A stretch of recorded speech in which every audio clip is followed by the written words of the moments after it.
అంటూ ఒక super duper hit song ని మోగ్లీకి అందించినటువంటి బోస్ గారు హార్టీ వెల్కమ్. అందరికీ నమస్కారం. ముందుగా పెద్దలు విశ్వప్రసాద్ గారికి నమస్కారం, రాణా గారికి, రవికిరణ్ గారికి, బండి సంజయ్ గారికి. మిమ్మల్ని రీల్స్లో ఎక్కువ చూస్తుంటాను. అట్లాగే రోషన్, సాక్షి ఇద్దరికి మనస్ఫూర్తిగా నా అభినందనలు, శుభాకాంక్షలు. హర్ష గారికి, దర్శకులు శశి గారికి, అట్లాగే మారుతి గారికి. నేను 30 ఏళ్ల క్రితం ఒక పాట రాశాను బొంబాయి ప్రియుడి సినిమాలో. ఘంటసాల ఉండేవాడు ఇంటి ముందరే అని రాశాను. ఈ సందర్భంగా సందీప్ రాజు ఉండేవాడు సందు చివరనే, మణికొండలో మా ఇంటి ఎదురుగానే ఉంటారు ఆయన. ఒకప్పుడు ఉండేవారు.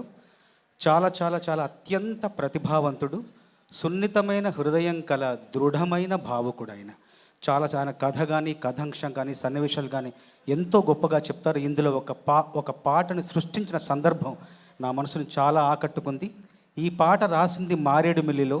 మారేడుమిల్లి నాకు జీవితాంతం గుర్తుంటుంది. ఎందుకంటే ఈ పాట పుట్టిన చోటుగా మారేడుమిల్లి నేను మర్చిపోలేను.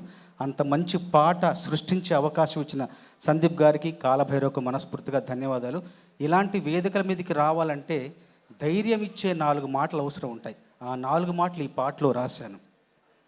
చందమామ వెలుగిస్తుంది ఏ సడి లేక, సవ్వడి లేక, అలజడి లేక, నిండు ప్రేమ వెలికొస్తుంది ఏకాంతంగా, నిస్వార్థంగా, నిశ్శబ్దంగా.